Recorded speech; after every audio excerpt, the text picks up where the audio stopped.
presents Property Guru. Hello, welcome, नमस्कार। CNBC आवाज पर आपका बहुत बहुत स्वागत है। आप देख रहे हैं property Guru presented by signature global और आपके साथ मैं हूं विपिन भट्ट लेकर हाजिर हैं प्रॉपर्टी गुरु का एक और खास विशेष स्पेशल एपिसोड। जी हाँ, काफ़ी अरसे बाद ये मौका आया। आपके सवाल जवाबों से थोड़ा हटेंगे, लेकिन आपके कई सवालों के जवाब आज आपको ऑटोमेटिकली मिल जाएंगे, क्योंकि हम एक लेखा जोखा आ रहे हैं पूरा Q1 का वित्त वर्ष 2026 के पहले 3 महीने कैसे गुजरे हैं।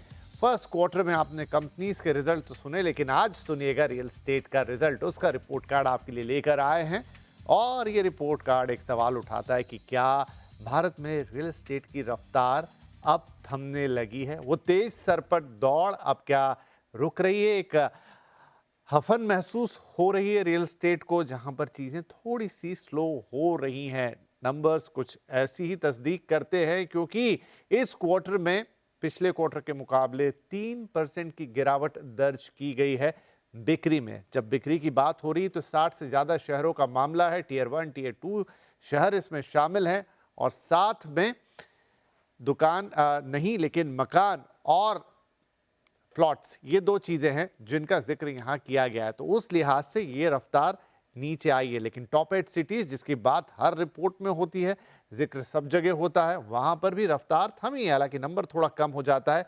0.7% क्वार्टर ऑन क्वार्टर। लेकिन एक नंबर और है सेम 0.7% का ईयर ऑन ईयर। ये दिखाता है कि वो रफ्तार इन 8 शहरों में बढ़ गई है। तो थोड़ा मिक्स है रिपोर्ट कार्ड। हो सकता है कि सुनने में थोड़ा कंफ्यूजिंग भी लगे, लेकिन जैसे इसकी डिटेलिंग करेंगे वो आपको समझ में आता जाएगा। लेकिन ये रिपोर्ट कार्ड बनाया किसने है? रिपोर्ट कार्ड आ रहा है लाइसिस फोरास की तरफ से, जिनके आंकड़ों पर हम सालों से भरोसा करते आए हैं और आपका भी भरोसा है। तो चलिए शुरुआत करते हैं इस बातचीत की। और ये इस रिपोर्ट कार्ड पर बातचीत करने के लिए हमारे साथ मौजूद है पंकज कपूर साहब, MD लाइसिस फोरास। और आप भी भरोसे का दूसरा नाम है सर, क्योंकि ये जो नंबर्स आप देते हैं उसको देश के बड़े बड़े संस्थान, banks, even RBI, housing boards, तमाम संस्थाएं लेती हैं। इसलिए ये क्रेडिटेबल नंबर है और यही हम दर्शकों के सामने हमेशा लेकर आते हैं। तो जैसा मैंने एक छोटी सी प्रस्तावना रख दी, quarter on quarter tier 2, tier 1 का मिक्स, जिसमें आपकी रिपोर्ट में 60 से ज्यादा शहर शामिल है, वहां तो 3% का एक बड़ा डाउनफॉल दिख रहा है। तो पहले इसी को समझ लेते हैं, क्योंकि 8 शहर से बाहर निकल के थोड़ी बात फिर फॉलो करेंगे उन 8 बड़े शहरों को। या सो ओवरऑल मार्केट में हमको थोड़ा डिक्लाइन दिखाई दिया, और ये थोड़ा सीक्वेंशली डिक्लाइन है। अगर आप पिछले 3 क्वार्टर्स को देख लीजिए तो मार्जिनल डिक्लाइन आपको होता हुआ दिखाई दे रहा था क्वार्टर ऑन क्वार्टर। और इसमें अगर हम इस क्वार्टर की बात करें तो एक तरीके से डेटा से दिखाता है कि टायर 1 सिटीज में कम डिक्लाइन हुआ है 0.7% का, बट टायर 1 से टायर 2 सिटीज में ज्यादा डिक्लाइन हुआ है, वो करीब 10% का है। तो ओवरऑल मार्केट में अगर 1,60,000 यूनिट बिकी, 1,27,000 unit comes from tyre 1 cities and tyre 2 cities में करीब 33,000 यूनिट आती हैं। तो टायर 2 सिटीज में आपका जो है वो डिक्लाइन फास्ट ज्यादा दिखाई दिया टायर 1 सिटीज से, और जिसको देखते हुए जो है ये स्लो डाउन की तरफ इंडिकेशंस कर रहा है। टायर 1 सिटीज फिर भी अपना फ्रंट होल्ड ऑन कर रही हैं। डिफरेंट सिटीज की डिफरेंट फिनोमिनन है। कहीं पे न्यू लॉन्चेस में बढ़ोतरी हुई है और सेल्स में भी बढ़ोतरी हुई है, और कुछ एक शहर्स हैं जहाँ पे न्यू लॉन्चेस और सेल्स में ज़्यादा गिरावट होती हुई दिखाई दी है। तो अलग अलग शहरों की अलग अलग कहानी है, लेकिन ओवरऑल एस्पेक्ट्स में मार्केट में एक स्लो डाउन हमको सेल्स में और सप्लाई दोनों में होता हुआ दिखाई दिया है। ये बड़ा इंटरेस्टिंग है पंकज सर कि आप कह रहे हैं कि जब टियर 1 से टियर 2 में जाते हैं, आपने कहा कि ओवरऑल 10% की गिरावट टियर 2 शहरों में दिख रही है। वहां का एक अलग मार्केट है मोस्ट प्रॉब्ली, मैं जितना समझ रहा हूं। देखिए, टियर 1 की या बड़े शहरों की तो कहानी है कि वहां पे लग्जरी रियल एस्टेट अभी तक ड्राइव कर रहा था। हो सकता है उसमें भी एक स्लो डाउन आए, क्योंकि वहां पर भी आपका नंबर 0.7% का डिक्लाइन दिखा रहा है। लेकिन जब आप कह रहे हैं कि दोनों को मिक्स करते हैं तो ओवरऑल 3%, और अकेले अगर आप छोटे शहरों की या टियर 2 शहरों की बात कर ले तो 10% का डिक्लाइन, जहां मैं मानता हूं कि जो एवरेज जो हाउसिंग है वो 50 लाख से 1 करोड़ के बीच की ही रहती होगी, जिसको आप बड़े शहरों में अफोर्डेबल सेगमेंट भी कह देते हैं, या मिड सेगमेंट से थोड़ा नीचे वाला हिस्सा। क्या इसके मायने हैं अगर वहां पर 10% जैसी गिरावट देखने को मिल रही है? देखिए, अगर आप टायर 1 और टायर 2 सिटीज़ का कंपैरिज़न भी देखेंगे, तो टायर 1 सिटीज़ में जिस तरीके की कोविड के बाद की दौड़ और ग्रोथ दिखाई दी, इस तरीके की ग्रोथ आपको टायर 2 में नहीं दिखाई दी। तो ये ज़रूर बताता है कि हमारी कंट्री में अभी भी पोस्ट कोविड अगर रिकवरी है, वो थोड़ी-सी के शेप ही रही। टियर 2 सिटीज़ में फिनोमेनन जो है, वो अभी भी सबड्यूड था। पिछले 3-4 क्वार्टर में थोड़ी रिकवरी होती हुई दिखाई दी थी, लेकिन इस क्वार्टर में अगेन डिक्लाइन दिखाई दिया है। और ये बताता है कि शायद इकोनॉमिक जो ग्रोथ है टियर 2 सिटीज़ की, वो अभी पेस अप नहीं कर पाई टियर 1 सिटीज़ की। लोग-बाग अभी भी कॉशियस हैं, डेवलपर अभी भी कॉशियस है। बड़े प्रोजेक्ट न्यू लॉन्चेस में इतनी ज़्यादा ग्रोथ नहीं दिखाई दी, जितनी ज़्यादा आपको टियर 1 सिटीज़ में दिखाई दी है। मेरा अपना आस्पेक्ट्स है कि सेल्स जो है वो न्यू लॉन्चेस के फ्लो को मिमिक करती है। तो जहाँ जिन शहरों में आपके न्यू लॉन्चेस के में ज़्यादा ग्रोथ दिखाई देती है, वहाँ पे एग्रीगेटेड नंबर जो सेल्स की होती हैं उसमें भी ग्रोथ दिखती है। टियर 2 सिटीज़ में इस तरीके की ग्रोथ हमको अभी भी नहीं दिखाई दी कि जो अनप्रेसिडेंटेड ग्रोथ पिछले 3 साल 4 साल में जो है आपको टियर 1 सिटीज़ में दिखाई दी, और यही कारण है वो मार्केट अभी भी सबड्यूड है। ओवरऑल एस्पेक्ट्स में इसी के कारण हम ये देखते हैं कि जो आपकी अफोर्डेबल हाउसिंग है, वो आपको पिछले 3 साल में श्रिंक होती हुई दिखाई दी, और पूरा मार्केट जो है वो लग्ज़री, अल्ट्रा लग्ज़री और अपग्रेडेशन डिमांड पे डिपेंडेंट रहा है। जी, और यही कहानी रही है रियल एस्टेट की कि वो नंबर बड़े ग्लिटराटी से हैं, बड़े चमकदार से हैं, लेकिन वो एक ऊपरी सतह की ही कहानी बयां करते हैं, जहां लग्जरी, अल्ट्रा लग्जरी, उबर लग्जरी, बड़ी-बड़ी डील्स, करोड़ों के मकान, इनफैक्ट अरबों भी कह दे तो गलत नहीं होगा, वो होते हुए दिखाई देते हैं, लेकिन वो ओवरऑल मार्केट की तस्वीर नहीं है। मार्केट की तस्वीर कुछ अलग है। राइट, आपकी इस रिपोर्ट में सिटी वाइज डिस्ट्रीब्यूशन भी है। अगर मैं शहरों के लिहाज से समझूं पंकज जी, तो ये गिरावट क्या अक्रॉस द सिटीज हैं? अगर मैं अब 8 बड़े शहरों को, जो कि मेन इंडिकेटिंग शहर हैं, जिसमें दिल्ली एनसीआर शामिल होता है, मुंबई एमएमआर शामिल होता है, उसके अलावा हैदराबाद, बेंगलुरु, चेन्नई जैसे दक्षिण भारत के शहर हैं, तो पुणे, अहमदाबाद जैसे शहर भी शामिल हैं, पूर्व से कोलकाता है। तो ये जो 8 शहर पूरे देश की एक पिक्चर रिफ्लेक्ट करते हैं, यहाँ पर अलग अलग शहरों की परफॉर्मेंस कैसी है? देखिए, सबसे ज़्यादा जो ग्रोथ दिखाई दी वो दिल्ली एनसीआर में दिखाई दी, क्यों वो करीब 18% की ग्रोथ दिखाई दी, और उसका कारण है कि वो मार्केट में न्यू सप्लाई आ रही है, और अभी भी टोटल सप्लाई वो कॉन्ट्रैक्टेड है। सो बहुत ही ज़्यादा स्कोप है दिल्ली एनसीआर मार्केट में सप्लाई और सेल्स की ग्रोथ का। क्योंकि अगर मैं हमेशा से बोलता हूँ कि एमएमआर और एनसीआर जो है वो इक्वल मार्केट होने चाहिए। अगर सालाना एमएमआर करीब 1,60,000 यूनिट बेच रहा है, तो दिल्ली एनसीआर अभी भी 70-80 हज़ार के लेवल पे ही अटका हुआ है। तो वो ग्रोथ वाजिब है, क्योंकि वो अभी भी अंडर सप्लाइड और अंडर सोल्ड मार्केट है। दूसरे शहर हैं, और उसके साथ मुझे थोड़ी-सी ग्रोथ इस मार्केट में अहमदाबाद में भी होती हुई दिखाई दी, जो हमारा इंडिया का सबसे बड़ा अफोर्डेबल हाउसिंग का मार्केट है, और तो वहाँ पे हमको ग्रोथ दिखाई दी। हैदराबाद में भी मार्जिनल ग्रोथ दिखाई दी। मुंबई ने अपना लेवल मेंटेन किया है, मोर और लेस सेम लेवल की मेंटेन किया। 5.5% की गिरावट अगर हमको देखने को मिलती है, लेकिन सबसे ज़्यादा डिक्लाइन हमें पूना और पीएमआरडीए एरिया, जो Poona municipal corporations and Pimpri Chinchwad municipal corporation के अंदर का जो एरिया आता है, वहाँ सबसे ज़्यादा बड़ी गिरावट होती हुई दिखाई दी है, और ये सीक्वेंशली 2 क्वार्टर्स में दिखाई दी। तो पूना में सबसे ज़्यादा गिरावट है, बैंगलोर में गिरावट है, चेन्नई में गिरावट है, लेकिन दिल्ली एनसीआर, अहमदाबाद और कलकत्ता में और बैंगलोर में गिरावट नहीं है, मार्केट इम्प्रूव किया है। जी, तो ये कहानी कुछ अलग तरीके की, देखिए दिल्ली को तो हम जानते हैं कि वहाँ पर किस तरीके से सेल्स अभी ड्राइव हो रहे हैं और वहाँ पर सबसे ज़्यादा बढ़त देखने को मिल रही है। वहाँ पर भी गुरुग्राम सबसे बड़ा एक फैक्टर है, जहाँ पर लग्जरी, अल्ट्रा लग्जरी प्रॉपर्टी की बिक्री है। अहमदाबाद ज़रूर इसमें इंटरेस्टिंग एक पॉइंट होगा जिस पे मैं डिस्कस करना चाहूँगा। देखिए, अहमदाबाद एक अफोर्डेबल मार्केट ही हम कह सकते हैं, जहाँ प्रॉपर्टी प्राइजेज़ जो है वो 50 लाख, 70 लाख, 1 करोड़, वहाँ पर भी मार्केट का लग्जरी का मार्केट है, लेकिन वो इतना बड़ा नहीं है। अहमदाबाद में इस बढ़त में कौन कौन सी कैटेगरीज ने किस तरीके से हिस्सा लिया और उससे हम क्या इंडिकेशंस निकाल सकते हैं पंकज जी?